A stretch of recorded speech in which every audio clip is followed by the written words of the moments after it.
Yo, my name is Sebastian. So in this video, I'm going to talk about the benefits of getting or having a credit card. Now, before you go any further, make sure you watch my last video where I go over how credit card companies make money and how those credit cards could be detrimental or very dangerous to your financial position. So this video won't be about how to beat the system, because no matter what, whether you pay your bills on time or not, or whether you carry a balance or not, it really doesn't matter. If you use a credit card, then they basically win already. So this video is going to be about how to use credit cards responsibly and the advantages that you could get from them. So you could eliminate the amount of money that they make from you, and by using a credit card instead of a debit card or cash, you could get great perks basically for free. So I was one of the people that was told to never get a credit card. So a lot of family members would tell me these terrible stories and I would hear about it in the news. So I always got scared to get one. So I always thought to myself that it's better to not have any credit than to have bad credit. So I basically never got one. I've been living in the States for about 10 years now, and I only got my first credit card like 2 years ago. So I was misinformed and blinded by the fear of being in debt so much that I didn't even care about learning more about credit cards or how to use them properly. I mean, they're the worst, so why even bother?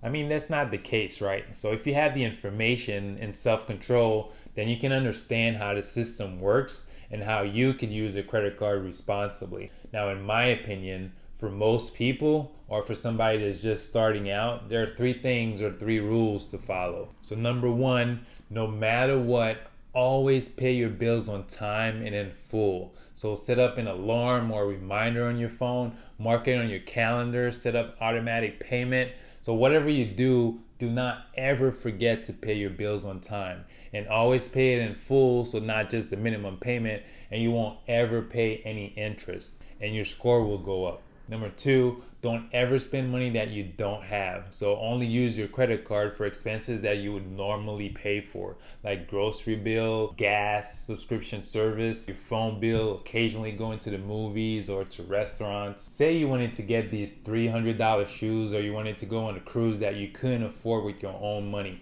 Now, what I mean by that is after paying yourself first, so putting money aside for emergency funds and putting money aside for your investment, and after paying your bills, you didn't have money left over to pay for these things, what not to do is put these expenses on a credit card and make small monthly payments and pay it over time. If you normally couldn't pay for it with a debit card or with cash, don't think that now you suddenly can pay for it with a credit card, because if you do, you risk paying a lot of interest on these expenses, and you also risk having a high usage rate, which is going to decrease your score. Number three, keep your usage rate under 30%. So whatever your limit is on your card, multiply that by 0.3, and that's your new personal limit. So let's say that your limit was $1,000, so don't spend more than $300 on that card. Over time, if you keep paying your bills on time and not spending money that you don't have, your limit will increase to $3,000, $5,000, $10,000 or more,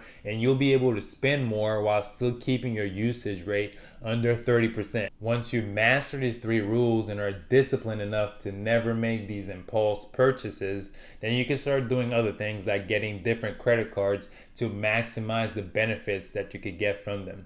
Now, speaking of benefits, so what are they? On top of the list, we have building credit history.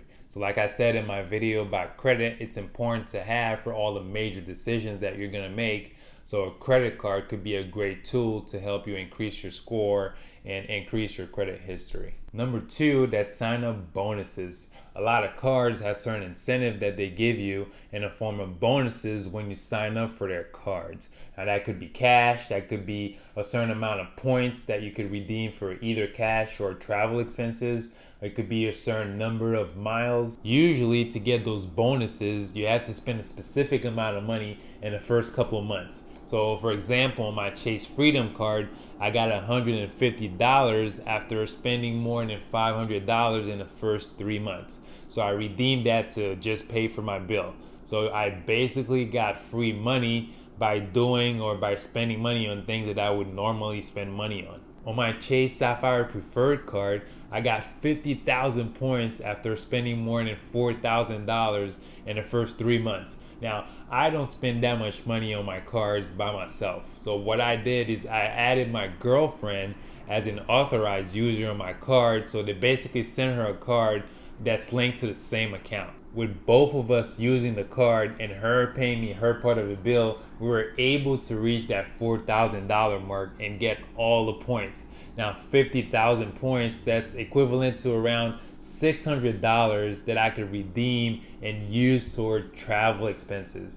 Now, I think that's pretty amazing. Number 3, they offer cash reward programs on an ongoing basis like cashback, points, or travel miles on every expenses that you make. So it could be something like earn 2% cash back on groceries and 1% on everything else.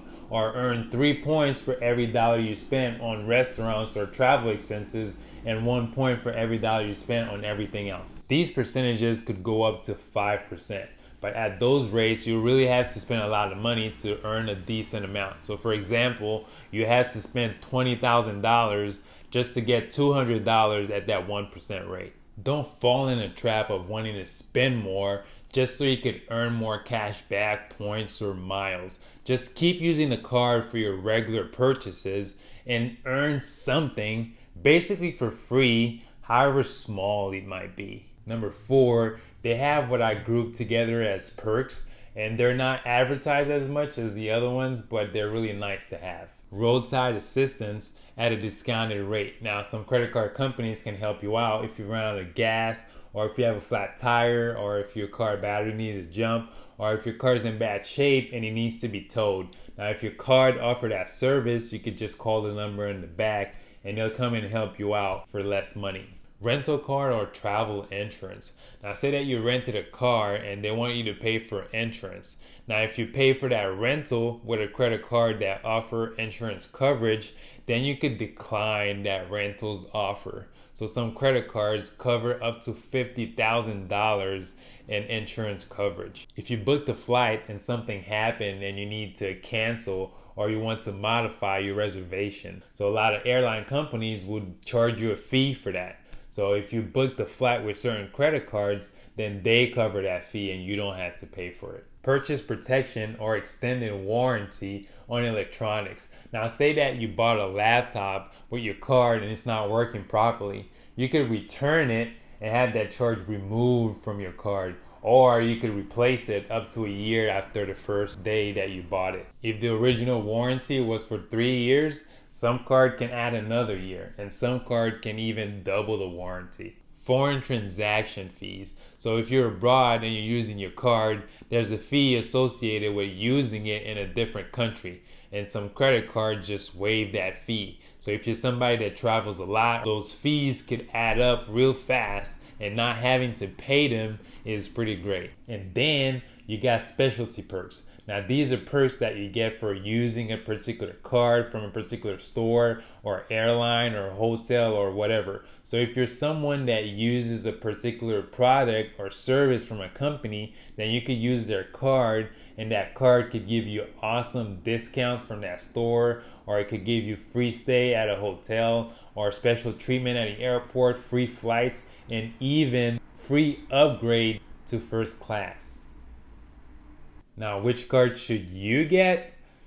Well, that's where you're going to have to do some research and figure out what's best for you, because it's different for everybody. Some people use their credit card just to build their credit. For some, it's because they love traveling. And for some, it's because they drive a lot and they spend a lot of money on gas. And for some, it's groceries. Now, based on your situation and whatever category that you spend a lot of money on, then you could search for best cards for that particular category, and you could start looking at the pros and cons of the different cards that's recommended. You also have to read the fine print to really understand the risk involved. So some of these cards charge a super high annual fee, so you have to figure out if the perks and benefits that you're getting are worth paying those fees. So there you have it. That's all I got for today. If you think this video was helpful, like, comment, share, tag a friend, or subscribe to my YouTube channel. Thank you guys so much for watching, and I'll see you next week. Peace!